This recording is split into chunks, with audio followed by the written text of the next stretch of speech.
Hey, Kyle is wonderful here again with another wrestling review. This time it's WWE Monday Night Raw from July 4th, 2022. And you probably will be able to hear fireworks in the background of this. It was either go live and have fireworks in the background or don't go live at all. Or, I mean, like after the fact, which I didn't prefer that. So let's get into it. We had the big Money in the Bank pay-per-view over the weekend. Definitely go check out my reviews. Shout out to everyone that watched that. We got 1K views on that one. Great stuff. Hopefully I can keep um, getting more views, but I know it's probably going to be pretty short tonight, as well as the crowd wasn't very big in San Diego tonight, even though they knew they were going to have the hometown hero Rey Mysterio there and his son for the first time ever. Dominic's first ever match in San Diego, but that wasn't enough to get a very big crowd on 4th of July. So I don't expect a very big crowd here tonight live, but if you are here, definitely give me a subscribe and a thumbs up. But yeah, and I apologize if the fireworks are a little bit too loud. I'll listen to it and decide. If I decide that it's too loud, I won't do this again in the future, or as in next year. So I pretty much said all my thoughts on Money in the Bank on my Money in the Bank review, but I did say three things that I wanted to see on Raw. Now this is more fantasy booking as opposed to like what we'll actually get, or it's just three things I wanted to see on Raw. Number one, I wanted Bobby Lashley to come out in an expensive suit again. We didn't get that, and I wanted, instead of, there was a tease member that was going to be the Mysterios versus the Judgment Day, Damian Priest and Finn Balor. And last week they were kind of telling Dominic that they wanted him to join the Judgment Day and raise a terrible father because Dominic hasn't been very good so far. But we can make you good, Dominic. So there, it was going to be in the hometown of Rey Mysterio and Dominic, and people were thinking, oh man, like I'm guessing Dominic's going to join, and I don't really want that. But imagine, so the first thing I wanted was Bobby Lashley in a suit. The second thing I wanted was, for the first time in his career ever, Rey Mysterio to turn heel and then join the Judgment Day. Unfortunately, spoiler alert, we didn't get that either. And then the third thing I wanted, I can't quite remember. Maybe I'll remember at some point, but let's just kind of get into it. Again, apologies if the fireworks are a little too loud in the background. They'll probably die down as we go here. But generic 4th of July video to open up Raw tonight, again in live in San Diego. Really small crowd. They were loud for when Ray came out, and that was like, I think, towards the beginning, but something killed them dead. I'll get into what I think killed them dead, and then they never really got loud other than the really, really good main event. So the main event, well, I'll just get into it. That generic 4th of July video plays, and wow, no Jimmy Smith tonight. We're told he's on vacation. Kevin Patrick, who's been doing a lot of the in-ring interviews and stuff, will be making his Raw debut. At least I think it's his Raw debut as play-by-play commentator. And he's got a thick Irish accent. If you don't know who Kevin Patrick is, he's the Irish guy. Kevin tells us that Becky wanted Asuka tonight, so it's going to be Becky Lynch versus Asuka in a no-holds-barred match, and that will be the main event tonight. Also tonight in their hometown, like we said, the Mysterios fight Judgment Day.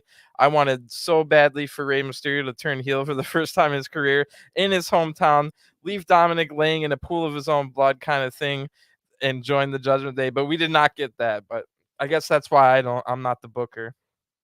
I thought that would be great though. And then on the 4th of July too. So they said tonight we'll also see the new SmackDown Women's Champion Liv Morgan, who cashed in her briefcase, of course, and took advantage of a Ronda knee injury to get a, I think, 30-second win, maybe less than a minute for sure, to win the SmackDown title. So I figured that we were going to see Liv Morgan and kind of say goodbye and celebrate and say goodbye to Raw at the same time. So that's kind of what this is. And then a huge 6-man tag is also announced. It's going to be the Street Profits versus the new U.S. champ, or the Street Profits and Theory versus Bobby Lashley and Alpha Academy. Wait, no, I got that wrong again. Street Profits and Lashley versus Alpha Academy and the new briefcase holder Theory. I don't know why that was so hard, but Theory winning the briefcase. He lost the title earlier in the night, and then as soon as they added Theory to the match, we all knew that Theory was going to win. So, because they weren't going to have Theory lose 2 matches in one night. So Theory is the new briefcase holder. Liv is the new SmackDown Women's Champion, and looks like a pretty good Raw. Just based off of what they told me there. So then the ring announcer introduces us to the new U.S. champion, Bobby Lashley. And I'm like, all right, here we go. Is he going to come out in a $5,000 suit, custom fit? Nope. He's just wearing his wrestling trunks, no t-shirt. Because it looked like it was like the way they introduced him, it wasn't going to be the match yet. I could tell. And it wasn't. So that's why I was saying that. Anyway, I guess only heels are allowed to wear nice suits, and Bobby Lashley doesn't get to wear nice suits anymore. But the crowd doesn't seem to mind. They have a huge Bobby chant everywhere Bobby Lashley goes. That's what I said back in the Hell in the Cell pay-per-view. I said if you're a big muscly babyface in WWE and you still get massive cheers from the Chicago crowd, of all places, Chicago, then you'll get cheered everywhere you go in the entire world. And that's been what's been going on so far. I still wish we had the WWE title, but Bobby Lashley does say in this promo, I'll get into it, but he does say it's not the title that makes the man, it's the man that makes the title. So maybe we can elevate this U.S. title again to at least a decent respectability. Why not? Because there's no world title on Raw right now, right? So that's the only men's singles title on Raw. And it took them this long. As much as they wanted Theory to be a big star, they did nothing to elevate the title with Theory. And I'm a Theory fan. I like Theory, but they didn't give him anything or make anything interesting with the U.S. title. So let's see if Bobby Lashley can do something with it. Maybe have some kind of open challenges going forward or something like that, just to breathe some new life into it. Maybe 1 week fight KO, the next fight like a Rey Mysterio. It could be face versus face, and then Bobby retains against a bunch of people, and we can get a little bit more prestige on it. Anyway, no expensive suit, and the crowd doesn't seem to mind. They chant big time. Bobby's been wanting this for a long time, he says. So he gets on the microphone and he says, I've been wanting to do this for a long time. Welcome to Monday Night Raw. So I wonder if that's the first time he's ever said it, but probably, which is crazy because he's been there forever. The crowd chants Bobby again, and then Bobby lies a little bit here, saying the 4th of July holds a special place in all of our hearts. Well, I mean, there's a lot of people not even watching from USA, and it doesn't hold a special place in their heart, let me tell you. But Bobby then says it's not the title that makes the man, it's the man that makes the title. And I say that he says to say this. Pay attention to this. There's not a man in any division or any promotion that can beat me for this United States Championship. The crowd, when he says, because he's like division or promotion, the crowd goes, oh. That was funny. But for the US title, right on cue, Mr. Money in the Bank Theory comes out, his music hits, and Theory asks, why did Bobby get the kickoff Monday Night Raw? It should have been me. Everybody's been waiting since Saturday to hear from me. Sure, Bobby, you got your win, but everybody's talking about the youngest Money in the Bank winner in history. Massive boos and a "you suck" chant breakout. Big heel heat here. Bobby says, they're talking to you. Theory says, shut up, Bobby. And then he says, Bobby, I admit it. You had me in the first half, but just like Michael Jordan, I came through in the clutch. I proved I can do this all day. Bobby says, I thought you were actively trying to be an arrogant jackass, but I guess that's just your natural self. It sounded better coming from Bobby. Bobby, his promos have been getting way better. He used to be terrible. I'm not saying he's The Rock, but it's better than they used to be. He can get through them at least without looking like a fool.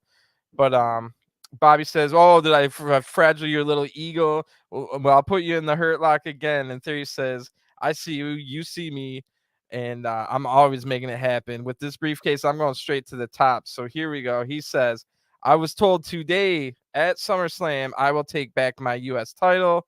Oh, don't boo. That's just the start of my greatness at SummerSlam. Because once Brock and Roman finished their grueling last man standing match, and only at only 24 years, I'll walk out of SummerSlam as the unified WWE US Universal Champion. Could you imagine? Could you imagine Theory walking out of SummerSlam with 3 of the 4 singles titles in the company? The crowd would implode. There might be a riot. So that means I want to see it. I like to see the world burn.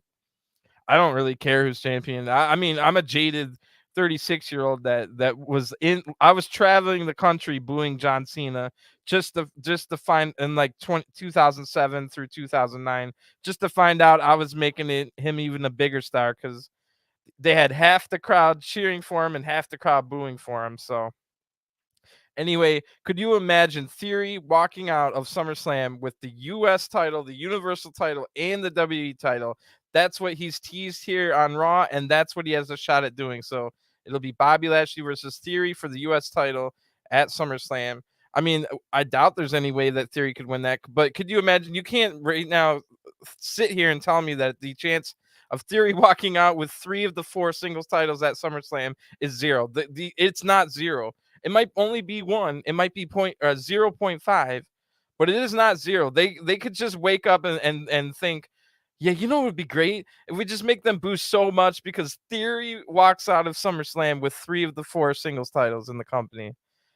It's not out of the realm, but um, it should. I mean, what else was Lashley going to do at SummerSlam? So I guess that part's fine, and it does make sense that Theory would kind of call a shot here. That's kind of what Seth Rollins has been saying over these past couple of weeks. Is Seth was like, "Come on, like remember he on SmackDown when they're on the ladders? He said, I speak for everyone here when they know the best chance probably of the entire year to cash in is going to be when Brock and Roman have the last man standing match, and no matter who wins." They might be at one of their weakest states that they'll ever be in this entire year. So um, we pretty much already knew that part.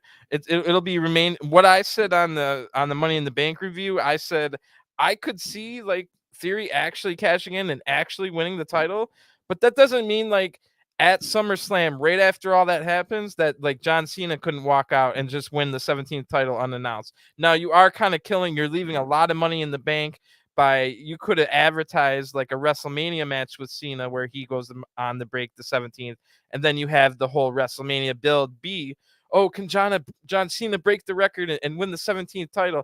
But again, you can't sit here and tell me the chance is zero that Theory cashes in, wins from either Roman, probably Roman beats Brock again, right? And then Theory comes out, cashes in, wins the title, and then like Cena's music hits and he just wins the title. It's happened before with like Hulk Hogan at WrestleMania 9. And you might say, oh, that was a long time ago, but the same man is in charge right now that was in charge then. So some stuff to look forward to. These added accoutrements around these stupid Brock. I can't believe it's Brock versus Roman again. Like, why is it not Lashley? Like, why couldn't we have anybody else? Seth Rollins versus you're telling me that they don't have the faith for Seth Rollins versus Roman Reigns to sell out a stadium. And they really think Brock Lesnar is a bigger star than Seth Rollins, but we've already seen this match. And then we just had this WrestleMania match where we were like the biggest WrestleMania match of all time. And it's going to be all the belts on the line. And this is for all the marbles. Like that's like, and then Roman kind of wins decisively. You're only like, it's such over. You're beating a horse with like a dead horse with a stick. It's already dead. Let the freaking, if you want to bring Brock back, have him fight someone like Bobby Stevenson or whoever. But you could have Brock in a match against anybody. Maybe we could finally got that Brock versus Riddle match everybody's been wanting, and then Riddle gets a huge win. Can you imagine? He hits, I don't know, maybe Brock Lesnar goes for the shooting star press again. We haven't seen him do it since WrestleMania 19, but it could have been Brock Lesnar going for the shooting star press again. And RKO out of nowhere by Riddle. Riddle beats Brock Lesnar at SummerSlam. But no, we don't get any of that. We get Roman Reigns versus Brock Lesnar yet again. And adding the, what you call it, the last man standing match. Yeah, sure, man, that makes it a little better, but I mean, that just takes it from like me being 5% out of 100 to like 8%. But now that we've got these accoutrements, we might have a cash in, or we're almost guaranteed a cash in at the end of this. Or in the middle of it. That's another thing. It could be like the Seth Rollins type deal, which I don't know what happens then.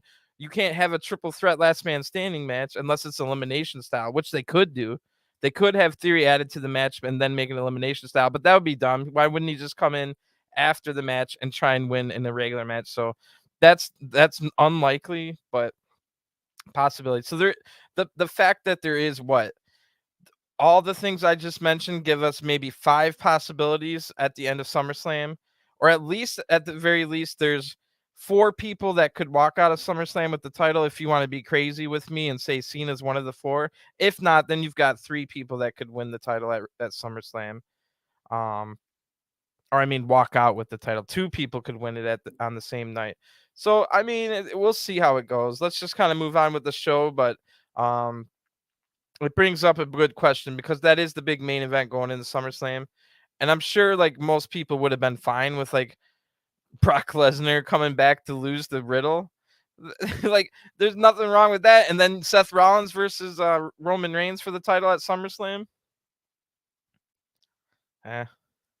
So in the back, Megan, the interviewer woman, says, ask the Mysterios who are on their way out to the ring if they have a response to the Judgment Day, like with their disrespectful comments last week. And I noticed that Dominic's sporting like a really, I'm not going to say it was killer because it was kind of bad looking, but Dominic is sporting a mullet, and he says, I love my father, El Jefe. And Ray says, this is Dominic's first match in front of his hometown crowd. And both of them have brown, yellow, and white gear for the San Diego Padres. And Ray's mask looked really cool in the brown and yellow. And they get a huge reaction when they come out. I mean, huge, definitely the biggest reaction of the night for Rey Mysterio and Dominic in there. Well, let's just say Ray. And I write down, please, please, please turn on Dominic and join the Judgment Day, Ray. It wouldn't make much sense storyline. It would be just completely a swerve for swerve's sake. But I think it would be amazing. And it's not to say like it's not completely won't happen. This storyline is going to continue into next week. So it didn't happen here, but this would have been the perfect time. So it pretty much means it's not going to happen, because if you even were thinking about Rey Mysterio turning heel here, he's going to never find a better opportunity than Dominic's first ever match in his hometown on the 4th of July. And then you could have left Dominic laying in a pool of his own, you know what? And that would have, I wish they would have done that. Could you imagine Rey Mysterio heel? Can you imagine the sick outfits that Rey Mysterio would come out with if he was part of the Judgment Day? So everyone thinks Dominic's going to join, and which nobody's excited for that because nobody's excited about anything that Dominic does. But Rey Mysterio just turning heel and then being like wearing cool gothic type stuff for the little bit in his career here. That would have been cool. And like I said, it's not out of the realm of possibility. Let's get into this match though. Rey Mysterio has played his face his entire career, like I was saying. And I actually reviewed this match. It was the Judgment Day versus the Mysterios on Main Event 2 weeks ago. And that ended with a DQ win for the Mysterios in a really weird fashion. Ray was going for a 619, but on the outside of the ring, Damian Priest blocked it to save Finn Balor, and then threw Rey Mysterio into the barricade, and the ref called for the DQ. So apparently throwing a guy into the barricade on Main Event is a DQ, but not on anywhere else, just Main Event. Anyway, I think we go to a break here, and oh no, we just got the Judgment Day's music hits. Remember, it's just the same old music, but it doesn't have the Edge talking part in the middle. I mean the beginning. But they don't come down the ramp. Instead, coming through the crowd from behind, Finn Balor and Damian Priest jump the Mysterios. And this is going to go right to a picture-in-picture ad break from here, which I think it's been a while since we've seen picture-in-picture ad breaks. And spoiler alert, we end up seeing 7 picture-in-picture ad breaks tonight. And I think this is no reason to like have a celebration, because obviously I want 7 picture-in-picture ad breaks every single Raw, because then you get to see what happened. Like it just, you don't get to see like a ton of cool stuff, but it does take you out of, even if you're fast forwarding through the commercials, it takes you out of the match a little bit to have an ad break. So 7 ad breaks in one Raw was amazing, but don't get your hopes up, because I remember this happening. I think it was around Christmas. Right around Christmas Day, this happened as well. This is just something they do for holiday shows that are going to have really, really low ratings because everybody's out doing things. So don't get too excited. But yeah, there was 7 ad breaks tonight. I thought I was going to be super late in getting on, because I usually don't start Raw until about half hour, 40 minutes after it starts, because I know there's so many commercials for me to skip through. But this time there was 7 ad breaks. So yeah, we go to an ad break here. It's picture-in-picture. Ray's Padre gear looks really good. Ray starts with Finn Balor in the ring, but Finn gets control off of that jump attack, or the jump from behind attack at the beginning. Finn and Priest use quick tags to keep Ray in the corner isolated. Finn locks in a chin lock and then knees Ray when Ray was about to get out of it.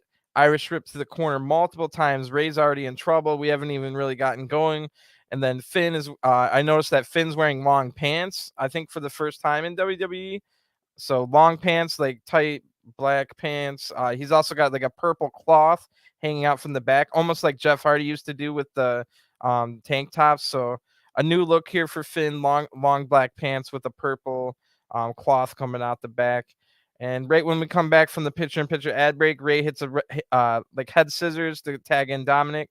Dominic comes in and hits like a basic double springboard lucha libre arm drag, and Corey Graves just freaks out like, oh, Dominic has shown so much. Been real impressed with Dominic so far, bro. Dominic's coming in and hit one basic lucha libre move. Chill out. Like, there's no reason to put over Dominic that hard right there. If you want to do it later in the match, fine, but the man hit one move. Ray now tags back in and he hits a seated senton onto Priest, but Priest hits one big strike to knock Ray down. So definitely way too quick to tag him back in Ray.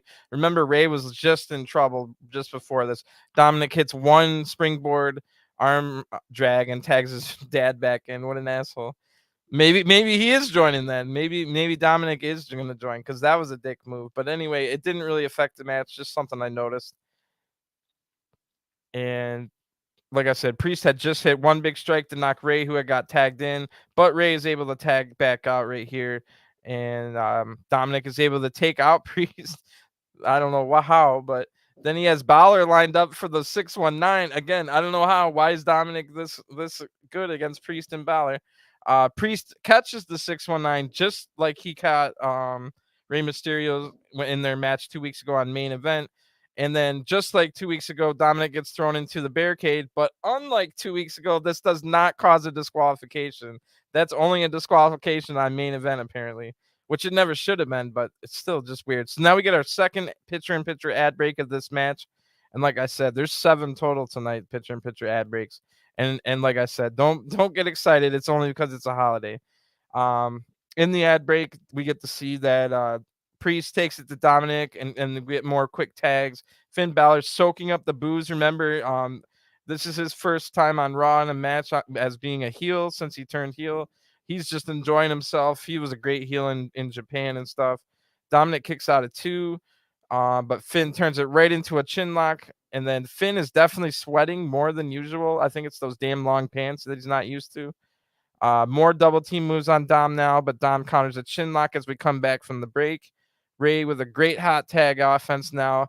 Ray's in, and Balor, but he takes out Balor, but struggles against Priest now. Priest is just like twice Ray's size. But Ray is able to counter with a really nice looking tornado DDT. Ray then goes up for a top rope seated senton on Priest, but Balor breaks it up. Dominic now in to take out Balor, but Ray gets thrown up like Ray or Dominic throws him from behind his own father into a hurricanrana off the top rope. That looked really nice. Priest then battles back with Finn's help, but tags in Finn now. Finn goes up to the top, tries the coup de grace, but misses. Both the Mysterios hit the 619 on both the members of the Judgment Day. Rey Mysterio goes up top, wiggles the shoulders for the Latino Heat frog splash, but Balor gets the knees up. I thought that might have been it right there. So Priest now throws a chair in the ring, and Priest has the referee distracted. Balor is holding on the chair, but Ray just drops to the ground with a loud thud. The loud thud made the referee turn around, and all he sees is Rey Mysterio on the ground with Finn Balor holding a chair. The classic lie, cheat, and steal Eddie Guerrero win here. Ring the bell. Another two disqualification wins for the Mysterios over the Judgment Day in a 2-week span. But yeah, that was pretty funny and great stuff. The Mysterios win with the Eddie tactics. They celebrate and the segment ends. So damn, like I've been saying, I really wanted.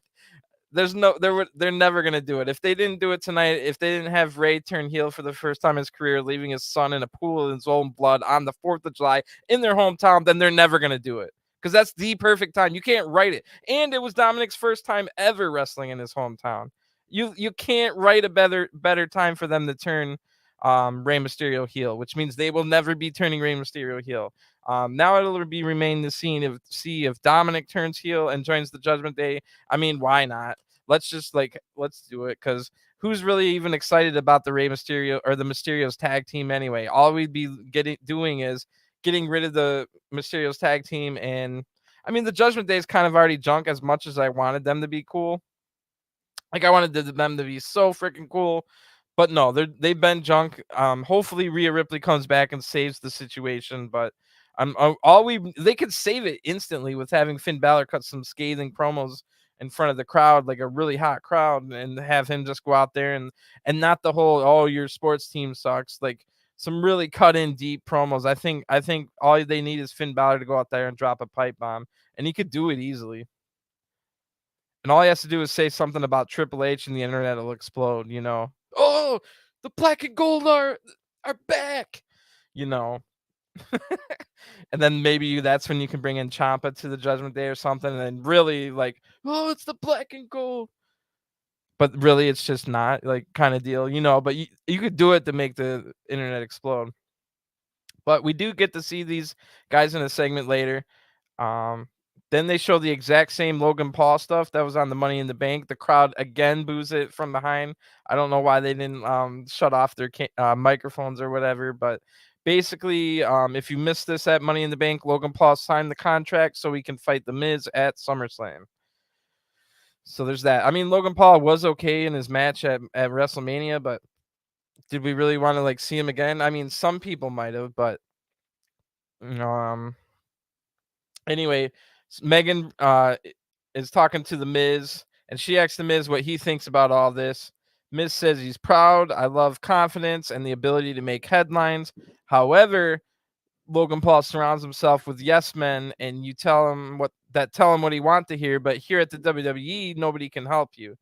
I don't want him to make the same mistakes that I did when I came from the real world, from the into the WWE. And Logan, you can still retract your statement and become my tag team partner again. But if you refuse, you will be humbled. Then Megan asks about how why Miz quit his match last week, and then she was about to talk about his small balls yet again. So that makes like 6 weeks in a row on Raw that we've talked about Miz's balls. I don't know why, but I'm over it. Definitely, I was over it week 1. Anyway, Byron then says tiny disco balls. That part was funny. I don't know why he said it, but it was funny. AJ Styles is now making his entrance, and he's going to fight The Miz next. Hooray. So I'm definitely not excited, even though AJ Styles is one of my favorites of all time. And I mean, I don't hate on The Miz as much as a lot of people do, but seeing them wrestle in a long-ish match last week doesn't quite make me, even though it wasn't decided, it doesn't mean I want to see it again. So hope you guys are having some good drinks. I got that apple pie for the 4th. But when we come back from the ad break, we see a little video. It says earlier today. Good time for me to talk about drinks because it is the big 4th of July party they had, the barbecue, the grill out, whatever you want to call it. Earlier for before the event, I can see Riddle. He's chilling next to Shelton Benjamin. I guess Shelton is a face now. That I forgot that. Like Shelton and Cedric are faces now because MVP turned them down. And then remember that little awkward segment between Lashley and Cedric, where he said thanks for the help, but don't ever get in my matches again. So ever since then, I'm pretty sure Shelton and Cedric are now faces, which is confirmed later on. But so Shelton and Riddle are talking to Doudrop and Nikki ASH, and Montez says, "Welcome to the Street Profits Cookout." They say a lot of nothing, just your generic hooray USA type stuff here. And then we get the longest shoosh in the history of television from Chad Gable. He brings up a great point and asks, why are they partying when they lost that Money in the Bank? And nope, shoosh, don't tell me that you got the shoulder up. It's in the record books as a loss. So that was funny. Otis then Otis says more lines in this one little segment here than the rest of 2022 combined. And that's because it had to do with eating. So Otis says basically he wants to have a hot dog eating contest. He can out eat anyone in the hot dog eating contest. So Angelo Dawkins takes him up on that. And so later on, we'll have Angelo Dawkins versus Otis in a hot dog eating contest. Otis then says he likes to suck down hot dogs like cola, no chew, and all messy. So, look, I'm not gonna touch that. Anyway, after that, then I'm like, oh, we might still get a chance for a heel turn here because Ray and Dominic are walking backstage. I'm like, here we go, and they get assaulted from behind from the Judgment Day. Dominic gets thrown in the ladder. I'm like, all right, this is the last chance. If they all don't start beating down Dom, it's never happening ever.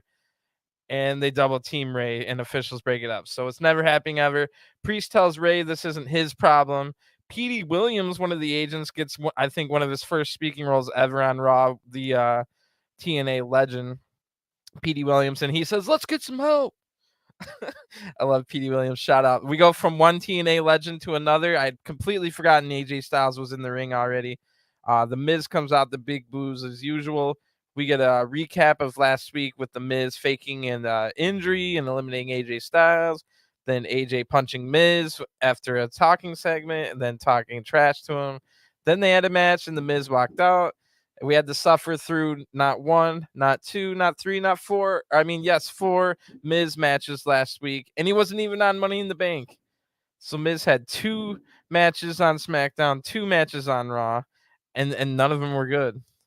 Why? Why? Just because Logan Paul signed? I guess that's why. But did we need 4?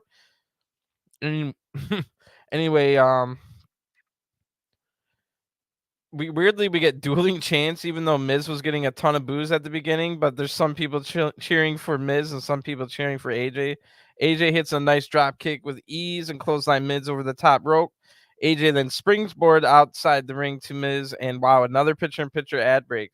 Like I said, we get 7 of them total tonight, and this is the 3rd one, which is probably at 3 already, more than the last 2 months combined, at least for Raw. Miz runs away from AJ this during the break, and then he catches AJ with a sneak attack. Miz then soaks up his booze, hits some kicks.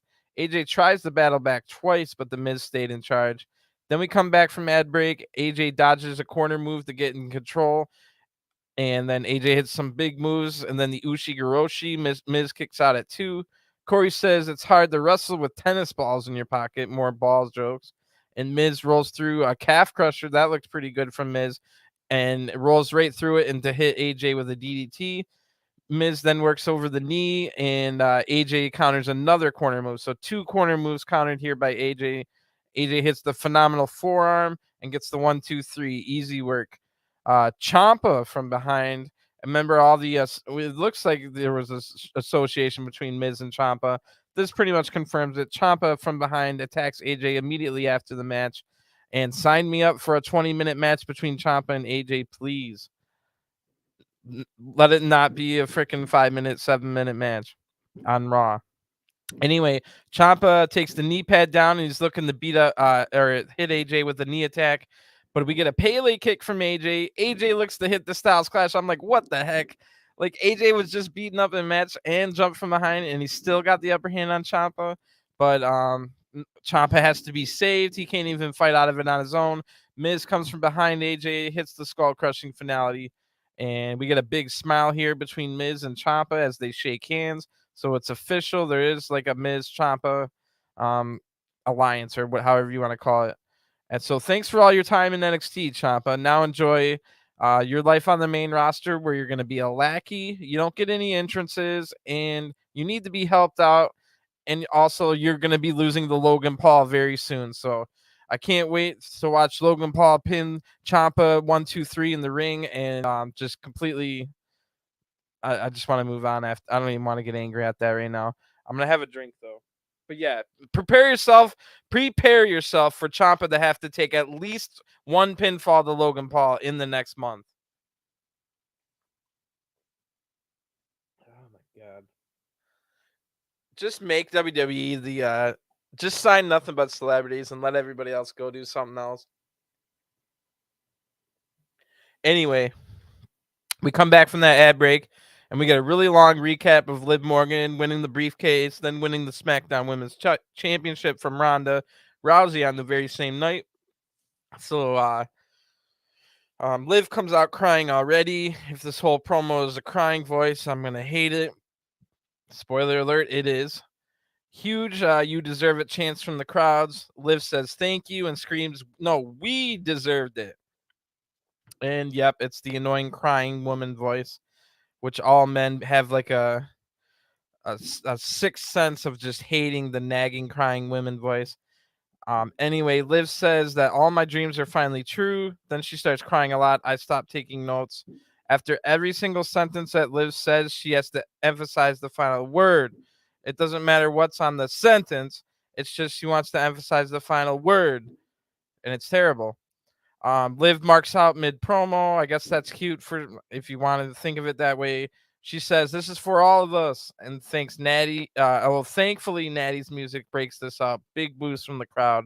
Natty shows Liv how to cut a promo here. She says, I'm the only reason you could win the title because I took out Ronda's knee with the most dangerous move in wrestling, the sharpshooter."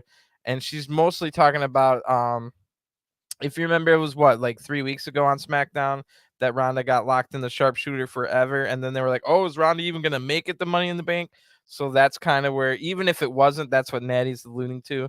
But Natty says, instead of a thank you, I'll just take your title. And then Liv says that she has a giant target on her back. She knows that. And now that she'll be on SmackDown, well, you know where to find me, Natty. And then Carmella's music hits, which thank God she has like new music. It's not that stupid opera music that was like, oh, oh. So now she's got like some good sounding rap. Although like her Fabulous song was amazing. F-O. I can't see, it's been so long I can't even spell it anymore. That was the only way I've ever known how to spell Fabulous was Carmella's original music.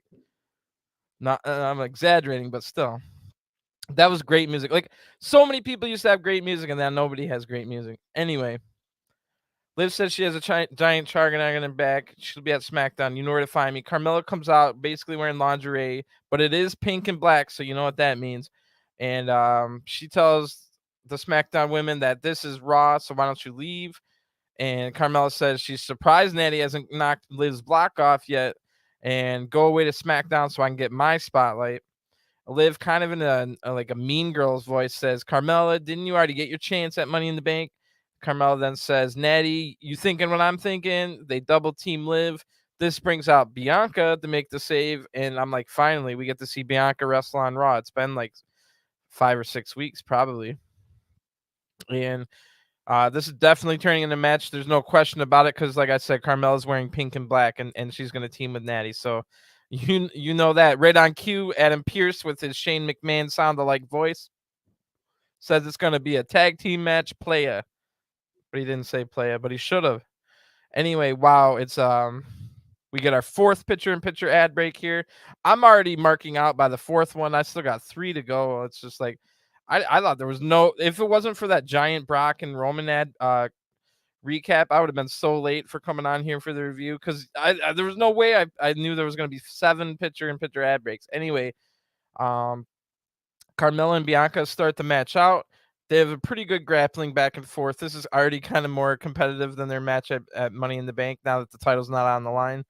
And it's in a commercial and picture-in-picture ad break, so nobody's really watching it. Carmella elbows Bianca to block a suplex. Bianca gets out of a chin lock and makes Carmella tag out the Natty. Liv wants in too, so Bianca tags in Liv. Liv then kicks Natty right in the stomach. Then Liv takes Natty down with a really good looking like headlock takeover, like just had a headlock on and took her over, amateur style or MMA style. Looked really good from Liv there. And just before we come back from the ad break, Carmella and Bianca both tag back in. And Carmella gets hit with a double team move here.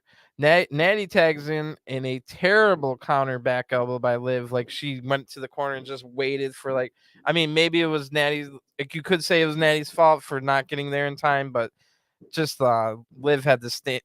I don't know whose fault it was.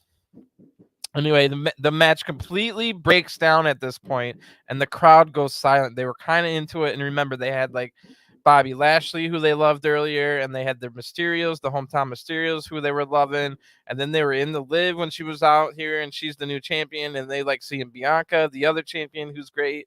But right here, I think it kills the night, it kills the crowd, and the crowd almost never recovers until like maybe the final 5 minutes of Raw. So right here, Natty and Liv are in the ring and awkwardly grappling around. And it's definitely not the granddaughter of Stu Hart's fault with this awkward grappling. It's the other one. So Natty looks for the sharpshooter and gets it applied, but Bianca throws her hair. This was a cool spot. But again, the crowd didn't even make a noise after the crowd basically from that moment on where it was the really awkward Liv and Natty spot with the awkward grappling. They never get loud ever again. And maybe some of them even left to go watch fireworks or something. But one of the coolest spots I've ever seen randomly happens next. Bianca throws her long braid into the this is ridiculous. So Liv is locked in a sharpshooter. Bianca throws her hair in. Liv is able to grab it like Rapunzel, and Bianca pulls Liv over to the corner to tag so Bianca can tag in. What a crazy spot. Looked really cool too. So this gets the crowd back a little bit, but they never fully recover for the rest of the night, like I said. Bianca tries to hit a power bomb now that she's in, but Natty counters that with a Hurricanrana. And Bianca has Natty up for a delayed suplex, but Carmella helps stop it. But then Bianca gets the delayed suplex up again on Natty and hits it this time. But meanwhile, Carmella had made a blind tag right before that, and she kicks Bianca's head. Carmella does really hard, really loud into the ring post. And bro, there has been so many loud ring post shots lately. Like, it just seems like lately, as in like the last couple of weeks. I know that we've had these LED ring posts for a while now, but they're just getting louder and louder. Maybe they re-mic'd them or have like a ton of microphones on them now, but they sound vicious every single time. I'm like, oh my god. So that's a great spot. Unlike a table spot, I've seen so many table spots. I don't go, oh my god, like anymore unless it's like completely ridiculous. Like the one at Slammiversary with the women, that one made me go, oh my god. But like a normal table spot, no, I'm not going, oh my god, on that. But these loud ring post shots, like the one that Lashley hit on Theory, I was like, oh. Like those are loud. So anyway, we go to a ad break, but this is the only one in the entire night, I think, that is an ad break during a match that isn't picture-in-picture ad break, which was a little strange, but we had seven total tonight. So when we come back from ad break, I didn't get to see any of it. Like I said, Bianca tries to battle back and eventually fights through both Natty and Carmella to tag in Liv. Cool spot there. Liv comes in and hits a step up knee and into the corner. It was okay looking, but I just watched NJPW New Japan earlier, and Taka Michinoku hit the worst step up knee I've ever seen. So Liv's was like 3 times better than Taka Michinoku's, which was funny. And Carmella and Bianca now brawl on the outside. Bianca gets sent crashing into the post yet again. But Liv hits the Oblivion for the 1-2-3.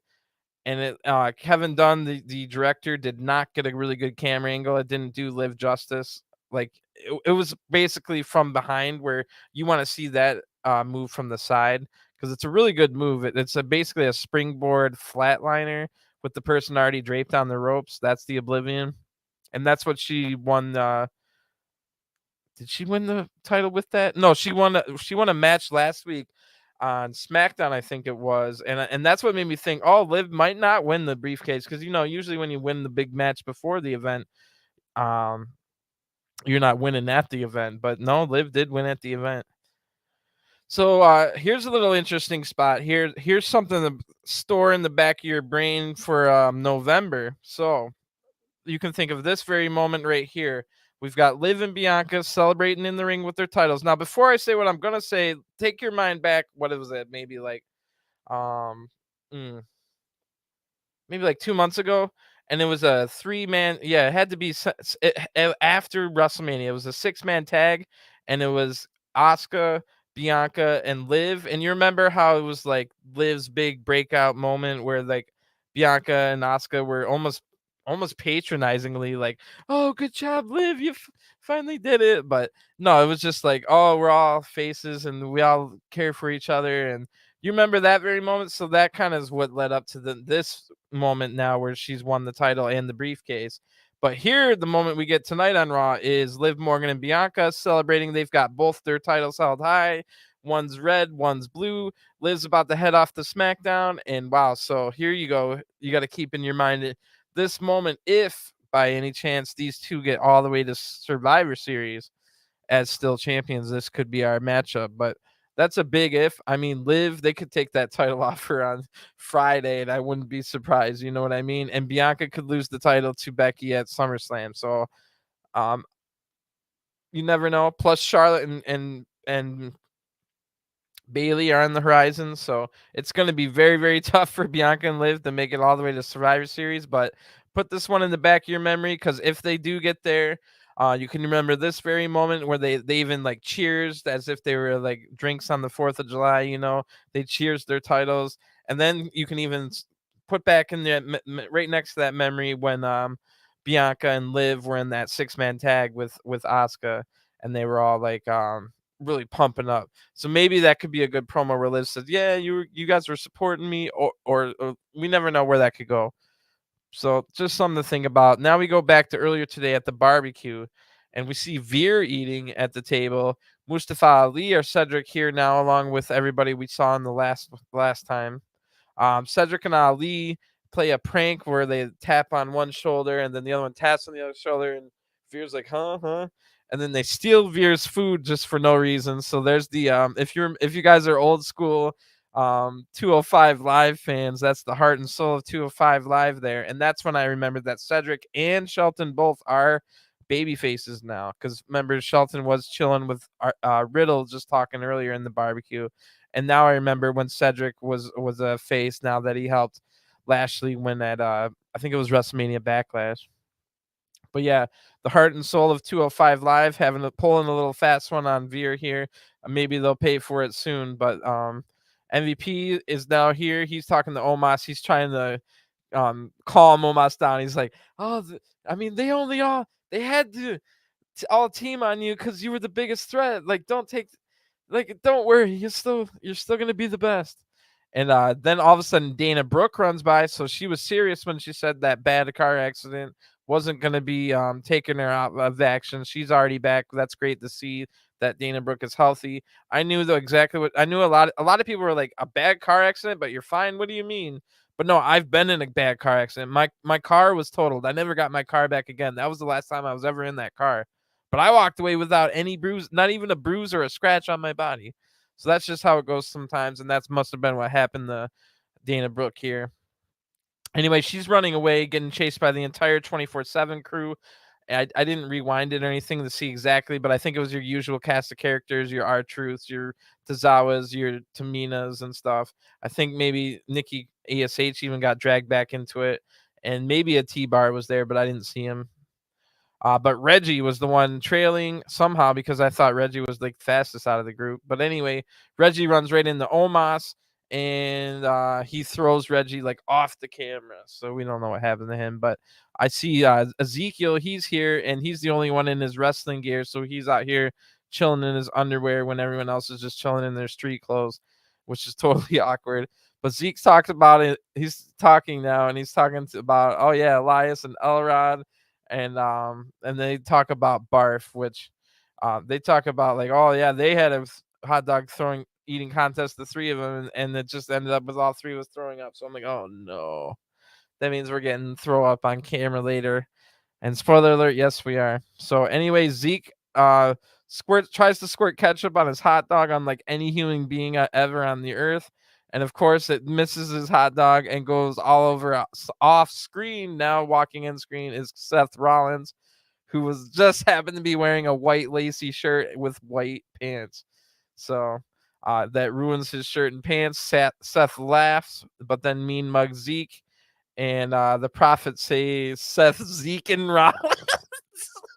Seth, Zeke, and Rollins are just, God, some of the bad Raw humor actually does get me, but maybe because I have a few drinks and maybe a couple of hits of the bong. But we immediately go from that to Seth making his entrance, and wow, it's going to be Seth versus Zeke. So big cheers from the crowd for Seth here.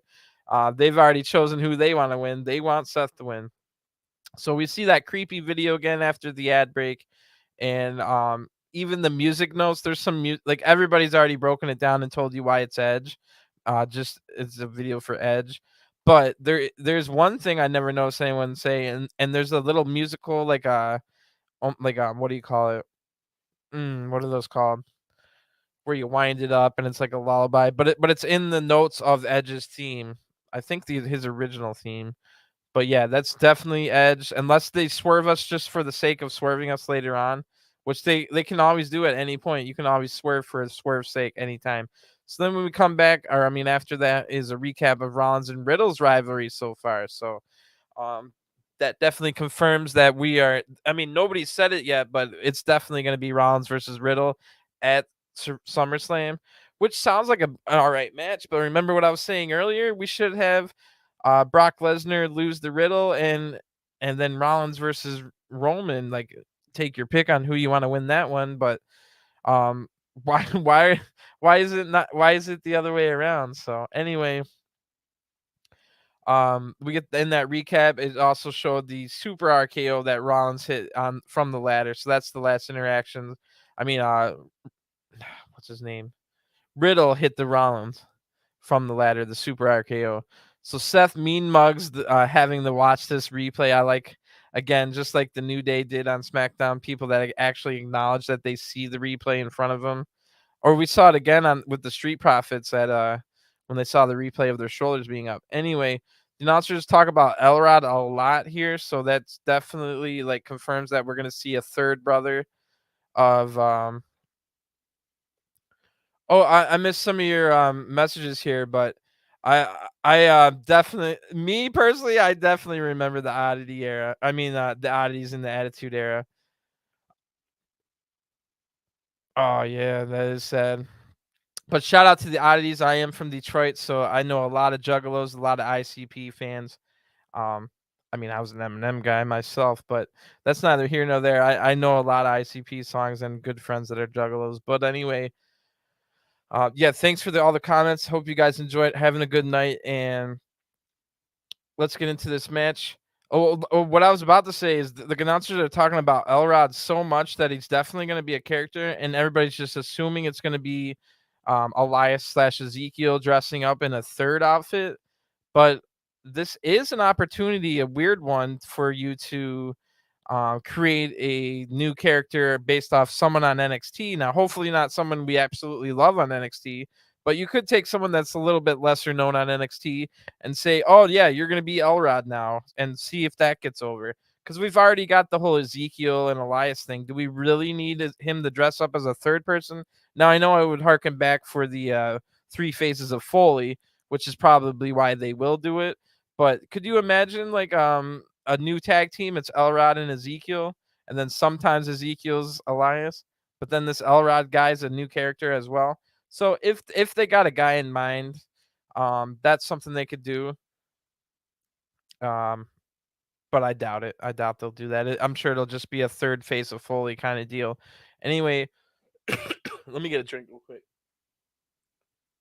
But yeah, send me any comments if you have any questions. I try to keep my nose or my ear really close to the ground on all the news and stuff. And unlike a lot of people, if I don't know the answer, I'll actually tell you I don't know and not just make up some BS. Anyway, Rollins takes control early with some pretty slow prodding offense for his standards. So that's neither here nor there. Zeke fires back and throws Seth Rollins high into the air. Zeke's really been improving in the ring from when he was. See, now you can like not to stop the match, but Zeke's been improving so much in the ring that you could almost make him Elias again and give him back his like original gimmick, because the original gimmick's way more fun, with the singing, and you could evolve the Elias character and have him like maybe actually never get interrupted, or maybe he comes out this week, he doesn't have a concert, he just wrestles. But I think if you combine the Elias and the Ezekiel kind of gimmicks into one, that's where they should go. And I'm kind of scared about what they're gonna do with this Elrod thing if they make it a third face. How crazy is like because this isn't really crazy. All it was him wearing like wrestling gear and being a boring guy. But what is Elrod gonna be, bro? Like, is he gonna have an afro or something ridiculous? You know what I mean? So anyway, um, Seth tries to fight back, but gets thrown over the top rope. Seth again tries to fight back, but gets military pressed like this and thrown into the timekeeper's area. That looks pretty ridiculous. And then, no joke, we go to our 5th picture-in-picture ad break of the night. And we still had 2 more picture-in-picture ad breaks to go. Crazy. But like I said, it's probably only because it's a holiday. Anyway, Seth's able to finally take control at this point and hits a neck breaker back in the ring. Then Rollins hits a sling blade, and then he hits a really nice looking springboard knee. So thank goodness for the picture-in-picture ad break. Those were basically 3 of the best moves in the entire match right there, all in a row by Seth, oddly enough. When we get back from the ad break, Zeke reverses, move into a vertical suplex. Both men are down now, but Zeke gets up first. He hits 2 shoulder blocks and a fallaway slam on Seth, and then 2 stinger splashes, one to the front, one to the back of Seth, and then a really good spine buster from Zeke. So imagine if we didn't get to see the Seth offense from the picture-in-picture ad break, and we just saw Zeke beating the crap out of Seth here. It would have looked awkward. So that was good. That was nice. And I've heard Jim Cornette say before, he always used to get mad, like all the heel tag teams and stuff that he was managing used to get mad because when back in the day nobody ever had picture-in-picture ad breaks. So the thing they would put in the ad break, even if it wasn't a live TV, like they would cut out the heat spots where the heels are getting all the offense in. So that's the part that always gets cut off. But right after that spine buster and Seth kicked out at 2, I note that the crowd is absolutely dead. And I thought it was just because they wanted Seth to win, but they're pretty much dead for the rest of the night. And I still say I think it was Liv Morgan and Natty having a really clunky, awkward exchange in the ring killed the crowd dead for the rest of the night. I might be overreacting on that, but I do think it was kind of a short night, and maybe some people left because they got to see their Rey Mysterio early, and now they can go enjoy some fireworks. That might have something to do with it too. Anyway, and another stinger splash is attempted, a 3rd one in a row, but Rollins counters this, who then tries to dive off the top, but he dives right into a big knee from Zeke. Zeke getting all kinds of offense here on Seth. And the crowd's absolutely dead for all of it. Don't forget Ezekiel's the babyface here. Ezekiel, I think it was the drift away he hits next for the 2 count, and then the crowd doesn't even react to that. So they completely want Seth to win, but they're not really cheering for Seth either because now they're just like dead. And Rollins meets Zeke on the top rope. Rollins looks to do this vertical the superplex Falcon Arrow combo, but Zeke counters it into a spinning power bomb for a 2 count. A striking exchange now. Zeke gets a few cradle pins in, and then in a really anticlimactic fashion, Seth hits the stomp for the 1, 2, 3. Immediately, the biggest boos of the match, which clearly they were fake boos. Like, just the loudest of the whole match is when Seth won, and they wanted Seth to win the whole time. So as soon as the fake boos leave, then you hear a little bit of cheers in the background. I think it started out as a small crowd tonight, and then once they saw Rey Mysterio and once they saw Liv Morgan, they left to go watch fireworks. I think that's what happened. So anyway, Rollins goes to hit another stomp, but he is intercepted with an RKO by Riddle out of nowhere. So the crowd cheers this, and they get pretty loud for this, which means Zeke is screwed. He can't blame this on a low crowd or whatever. They gave Zeke a lot of offense in this match. The crowd wasn't receptive whatsoever, and WWE will take, like, it could have been a freak occurrence. Maybe in any other city Zeke would have got cheered here, but nope. WWE is going to look at this, especially when Riddle comes out and gets cheered in the same segment. Zeke screwed. He will never, ever, ever beat anybody unless it's like a Chad Gable level guy. So, R.I.P. Ezekiel. Hopefully, Elrod can be a better. It's harsh, but that's just how it goes. So, I just wanted to be Elias again. He had some kind of character, at least with Elias and his songs and stuff. He was putting out songs that was what do you call it? Songs that you could listen to on all the streaming services and stuff, like legitimate songs. So why don't you want that? It's like WWE hates people that like become stars. They don't want. They're just like so jaded from The Rock leaving for Hollywood.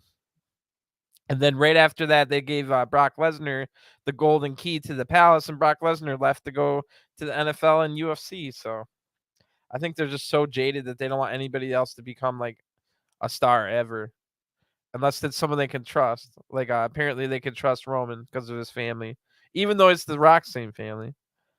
But anyway, we'll go back to the hot dog eating contest from earlier today, and this is a really short segment. Um, Otis and Angelo Dawkins are having their hot dog eating contest, but they both lose. There's a third competitor. The winner is Akira Tozawa, whose combined score was bigger than both Angelo and Otis.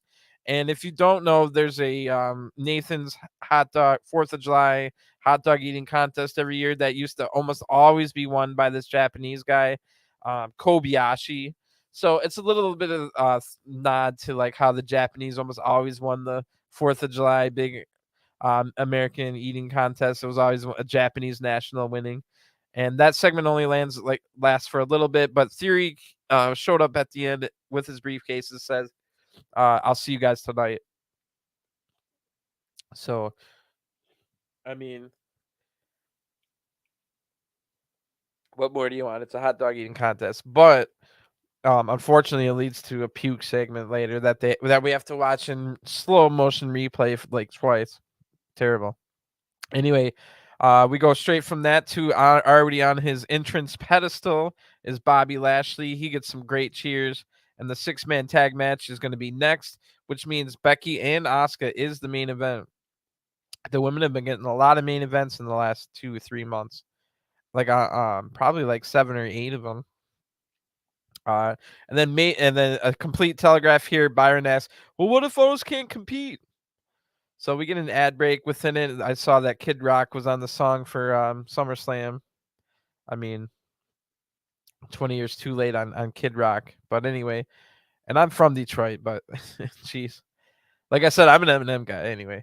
Wow, so I expected to come back from because remember Bobby Lashley had just made his entrance. I thought for sure we were gonna come back. It was gonna be some like strange Alexa Bliss segment or something like that. But nope, it's actually the Street Profits making their entrance. Can you believe it? But then we get a recap of the Money in the Bank match versus the Usos and the Street Profits and how the shoulder was up from Montez. So there's definitely a screw and a brew in there. But then they go right to a really long recap of Theory's entire night at Money in the Bank. So that's why we didn't get the strange segment. Instead, it was going to be a really long segment here instead. So that's just how they do things now. Like Lashley, just like AJ earlier, had to be in the ring for like 10, 15 minutes or maybe at least 8. But you know what I'm saying? Then Theory comes out. He's got some big boos. And we're reminded that it's going to be Lashley versus Theory at SummerSlam for the U.S. title.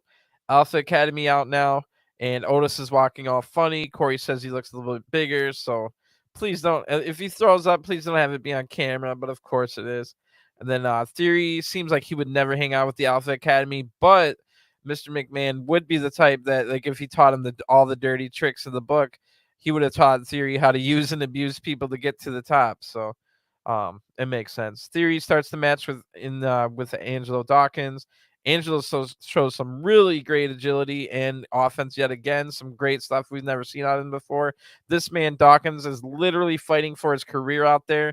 I'm sure you've all heard the rumors of the potential breakup and how much they want Montez Ford to be a big star, which has already everybody thinking that, is Angelo Dawkins going to be the Marty Jannetty and Montez Ford is the Shawn Michaels, but this man, Angelo Dawkins, is taking that to heart. He's even gotten in better shape. I've definitely noticed he's been doing more agility moves and stuff. So he's literally fighting for his career because easily they could go to Montez Ford as a singles guy and leave Dawkins in the dust, where Dawkins would have like 6 or 7 or 8 weeks in a row of being on main event and then like not even on main event, let alone Raw after that. That's what could happen for sure. So Dawkins is trying his damnedest to make sure that he's not expendable.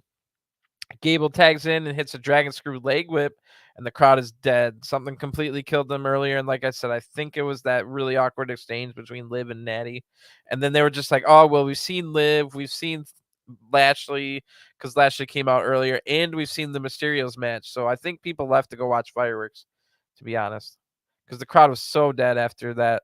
Anyway, I wouldn't be surprised if it was the Liv thing, to be honest. So, because that part was so clunky and awkward. Lashley in now to help out, and he hits a suplex with Montez. So Montez and Lashley hit a suplex. I think both of them hit a salute while doing it or before doing it. And Corey notes that both Montez and Lashley were in the military on this July 4th. So a potential record-breaking sixth picture-in-picture ad break after this, and we even get one more. So 7's got to be the record for sure. Otis in the ring now with Montez, who gets help from Gable to take control. Otis now uses his weight to wear down Montez in the corner, isolated. Theory runs in and helps Otis from the outside. Montez is in trouble. Theory comes in and he keeps Montez in their corner, tags and Otis. And then when we come back from the break, Otis throws Montez around. The crowd's a little bit louder now. They're booing this and they're waiting for Montez to rally. So Montez is definitely a star. And so is Lashley and Riddle. And then Rollins, people still want to cheer Rollins. So those are the people that are getting the biggest cheers tonight from the men. But yeah, Theory turns to talk trash to Montez, who's able to then hit a DDT. This gets Gable has to run to the other side to pull Dawkins off the apron, but Dawkins goes on the chase and gets a big body tackle from Otis. That was a good looking spot, but there's an even better one coming up. Anyway, Montez is able to tag in Lashley at this point. Huge tackle on the outside by onto Theory by Dawkins. He just shoved them, and Theory went flying over the freaking announce table. That looked amazing. Lashley smiles huge at that. Lashley loved it. Otis has to come save Chad from Lashley, but Lashley hits a spear. Anyway, Montez hits from the heavens frog splash, but Chad Gable is able to hit a monster suplex on Montez. Gable then hits a moonsault on Lashley, which I'm like, where's this coming from? Gable tries hit something or the chaos theory of Germans on Lashley, where he's got Lashley like chest first in the corner and he's trying to German him out of it and maybe roll through for a second German Doug Williams style, but Lashley holds on to the ropes, and that sends Gable flying. Bam, big spear turns Gable inside out with a flip. 1 2 3, awesome match. Love that ending. Really good throughout. So your winners are Alpha Academy. Street Profits and Lashley. Really good 3-man team there too. And please give us Alpha Academy versus Usos at some point. But and then damn it, of course, Otis throws up. I had missed it, thankfully, but then I looked over again and they were showing it in slow motion. So anyway, in the back, Megan talks about Otis, and then she asks Becky Lynch if she's disappointed. Becky gets offended. She's like, don't talk about Otis. He doesn't take away from big-time Beck's spotlight because he ate too many hot dogs. But no, I'm not disappointed. Tonight I will destroy Asuka on my way back to the championship. And she said something about like, I'm not, they're going to call me no holds barred Becks or something like that. But it wasn't funny or good or clever. R-Truth now dressed up as Uncle Sam, and they say that it's going to be Uncle Sam. Uncle Sam's 4th of July celebration next with R-Truth. Oh boy. So it's not as bad as you could imagine, but it could have been really bad. When we come back, they show again the slow motion of the puke. Thank you for that. And then they hype tomorrow night. There's a really good event on NXT tomorrow, the Great American Bash, with 4 different title matches, with the main event being Braun Breaker versus Cameron Grimes. Should be a really good one. But in the ring, with his normal R-Truth voice and everything, he says, I'm Uncle Sam. And it's your normal America rah rah rah stuff here, but he does make a nice joke about Independence Day, the movie, and says like, I'd like to thank everybody for their service against the aliens back in 1996. But during the pause, the crowd went crazy because they were like, yeah, the soldiers. And then R-Truth is like, for their fight against the aliens. That was pretty amazing. And then, holy crap, it gets a little bit interesting now because some weird music that I've never heard before hits, and the spotlight goes over Ludwig Kaiser on the entrance ramp. I'm like, oh boy. He says, "Shut up and pay attention to the ring general Gunther." And wow, Gunther has yet another new theme music, and it has lyrics. So the lyrics are like saying Gunther and stuff. Like it's like cheesy sounding, but it also like it is more menacing than the other ones. Like so, this is the fourth song that this man's had on TV in 2022. In the song, they chant and sing about Gunther and Ring General and stuff like that. I don't even remember how it went, but it's like kind of funny, but kind of like menacing at the same time. It's like Gunther, Gunther. Like I don't remember if it was like that, but it was kind of it was they were definitely saying Gunther and Ring General within the lyrics of Gunther's new song. So it is better than the last two they gave him. And it's a little more creepy, like a monster's coming out, which a monster is coming out. So the crowd instantly chants USA. Gunther takes the hat and wig off of Truth. A referee comes out. The ref asks our Truth if he's ready. Truth says, "Nah, man." But the bell rings anyway. And Truth is in a really tight costume against the killer. That has to be some kind of crime in some state, but apparently not California, because Gunther hits a massive big boot, huge lariat, then a power bomb ends it 1, 2, 3. And Truth could not make any of those look good because his outfit was way too tight because he could barely move. And the match was over in 30 seconds. So interesting stuff there, just kind of putting over that Gunther's an anti-American heel, which we don't need. Gunther could have just been a heel on his own. We don't need the anti-America stuff because it's been how many? This has to be like the 150th anti-American heel gimmick I've seen in WWE in the last 30 years. So why is it like when you're the 150th of anything, you're not standing out no matter how good you are. So hopefully he can get further than like a Rusev did. And Rusev did get pretty far, but we all know Rusev could have been world champion, especially with the Rusev Day stuff. So I think again, Gunther is the kind of guy you could have beat Roman Reigns or the Brock at points. The kind of guy that could be world champion. So we'll see. But Gunther is the Intercontinental Champion. So now we've got Roman with the 2 world titles. But on SmackDown, we've got Gunther as the Intercontinental Champion and Lashley as the U.S. Champion over here on Raw. So those are some pretty good secondary champions, if I do say so. So really weird now. There's really, really awkward moment. Oh, yeah. I'm Kyle. What's up? Oh, you have Chaos Theory? I just mentioned Chaos Theory because I was talking about that was the move that Lashley countered at the end. It looked like Chad Gable was going for the Chaos Theory Germans. But so really, really weird segment now. Alexa Bliss is in the back walking. She's got her like ring gear on and she's looked like she's going out for a match, but she never ends up having a match or like because there was only time for the main event left. So I don't know what she was doing, but Megan finds her Alexa, that is, and asks Alexa about Liv.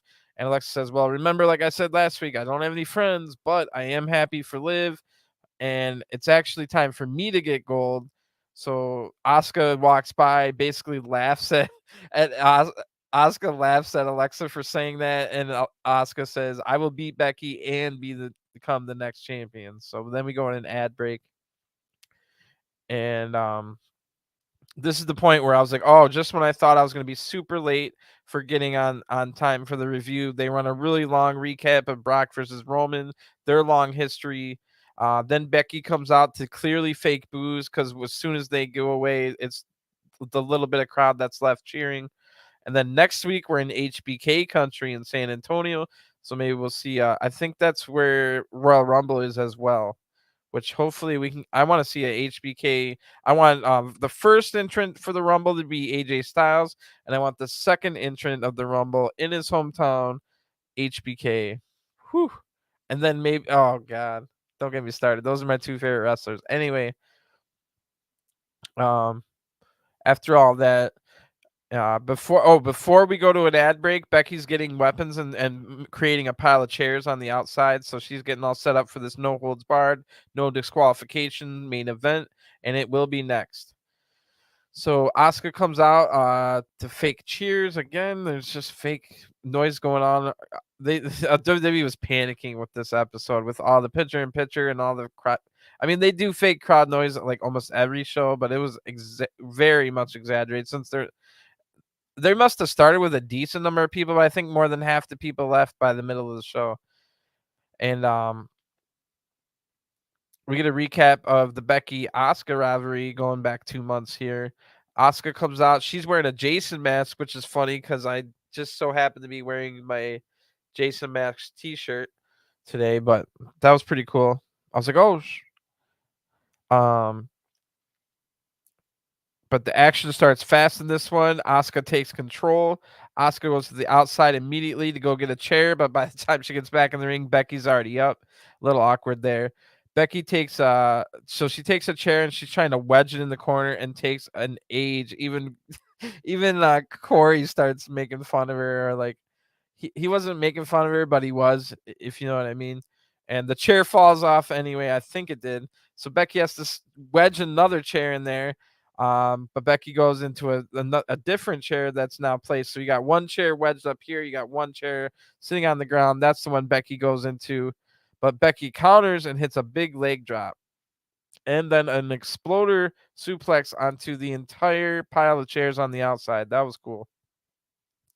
So then Becky hits the weakest chair shot I've seen since Hulk Hogan, and Asuka hits a running hip attack right after that through the barricade as we go to our 7th and final picture-in-picture ad break of the night. That has to be a WWE record.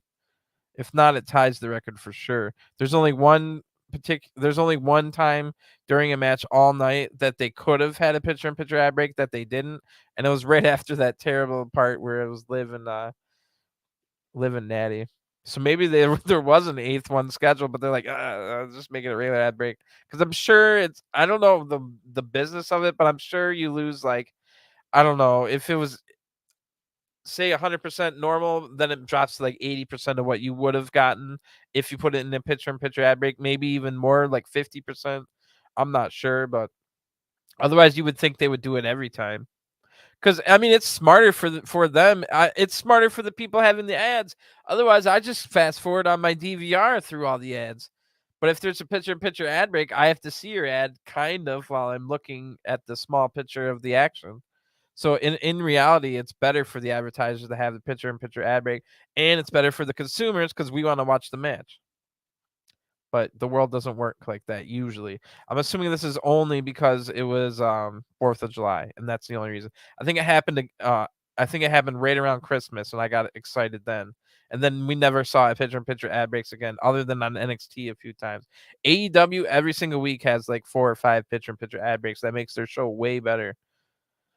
But anyway, Becky gets back up and gets hit with a kendo stick and repeatedly. Becky escapes now into the crowd. This is all during the picture-in-picture ad break, so we get a fight in the crowd here. Asuka chases after. Becky hides in the darkness. They're able to get the advantage and then hits the big bicep pose. I was marking out for that. Love Becky. Asuka then throws random things at Becky and fires up with some big strikes, like a spinning back fist and stuff. All in the crowd still. Now they go back over the barricade, the ringside, and Becky gets the better of Asuka, rolls Asuka in the ring. And now Becky's throwing a bunch of chairs in the ring.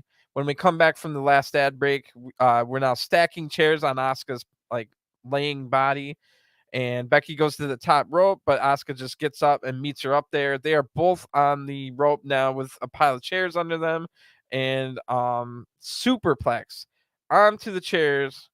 Really, really painful looking for both women. They both had to take the exact same bump on the chairs. And what does the crowd do? Like, as all this is happening, we want tables.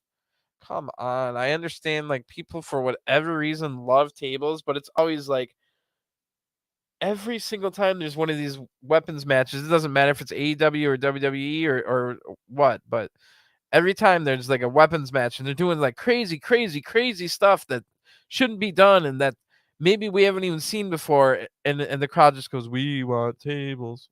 It's like, bro, come on. like I've been saying, I think I said it earlier. Like you've seen what like after a while the table shots they're not that impressive. Like this at least had me going like, ooh, that must hurt because you're falling on like steel chairs. Like I mean a table should hurt, but I think the table mostly breaks the fall. A table a table's there to make it so that you didn't have to fall on the concrete floor with like a thin pad over it. But anyway, I guess because it's the noise and what's even worse are the doors. I'm over the damn doors. You seen all the doors they use in Impact and GCW? I hate the door. They fold in on themselves like they're pieces of cardboard, which they are, which makes it look terrible. But yet they still do it over and over and over. Anyway, let's get back to this match. Um, Let me find my spot. So we just rolled back in the ring, and now we just had that superplex on but the crowd's chanting for tables, and Asuka's the first one up. She finds a trash can, she puts that over Becky's head, and then Becky's standing now with, I think she hit her a couple times. Asuka that did. Becky's standing with a trash can on her head. Asuka goes to the top rope, hits a beautiful looking missile drop kick onto Becky onto the can. That was a great looking move, but the crowd just chants, "We want tables." I'm like pulling my hair out at this point. I'm like,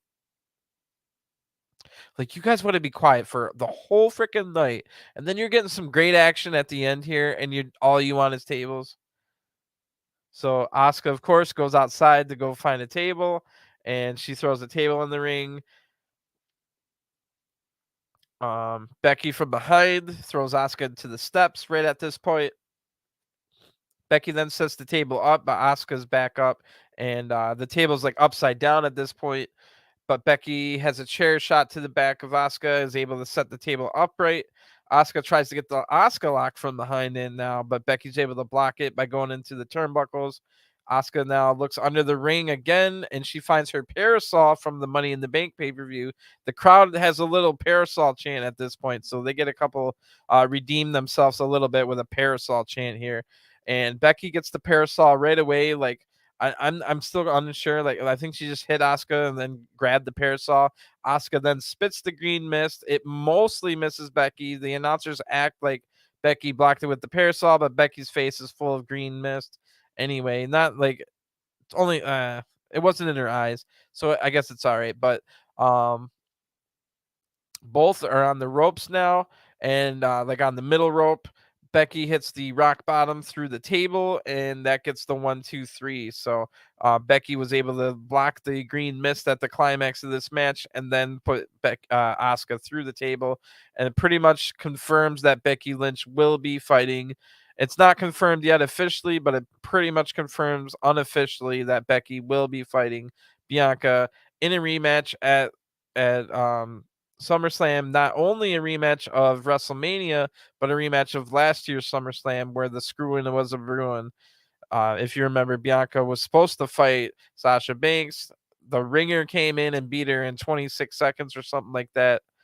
But yeah, Becky gets that parasol and ended the match. That was pretty funny, and big crowd cheers for Becky here. So the crowd was really loving her. Good Raw overall, I guess. Like nothing egregious. And we're setting up for SummerSlam here. No John Cena on the 4th of July. Basically, if John Cena was gonna have a SummerSlam match, it was gonna be against Theory, and he would have been here on the 4th of July. So that pretty much confirms no John Cena at SummerSlam. I mean, I'm thankful for that, but um, yeah, we'll just have to see where everything else goes. We've got a couple matches set up. It's Roman versus Lesnar for the both titles in the last man standing match. It's Riddle. It's gonna be Riddle versus Seth. That's not confirmed yet, but pretty much they confirmed it by showing us all the history and talking about it, and then Riddle hitting the RKO. So we're looking at SummerSlam being Roman versus Brock, Riddle versus Rollins, Theory versus Lashley, Becky versus Bianca, probably Liv versus Ronda Rousey, but maybe like a triple threat or a quad 4-way match, something like that. What else do we got? we have no idea who Gunther might fight, but maybe Drew McIntyre, although they probably don't want Drew McIntyre to lose right before Clash at the Castle, which is the next month. So it'll definitely be interesting to see what they do with the Intercontinental title at SummerSlam. They might not even have it, but it was good to see Gunther here, which gives us hope that the Gunther showing up on Raw, we might see um, the Intercontinental title at SummerSlam. So I think that'll be the first time since WrestleMania a year ago, WrestleMania 37, that we haven't. It was the Nigerian drum match between um, Big E and Apollo Crews. But yeah, good stuff. I'll be back tomorrow night with the NXT. It's going to be a really, really good NXT show. Great American Bash. Don't forget about that one. 4 titles on the line, and then a couple other good matches as well. So I'll be here for that. I'll also be here for the NJPW shows, so you can check out some of those. They've been going on, really good stuff. And then I do NXT UK. Don't miss NXT. Don't sleep on NXT UK. It's been really good.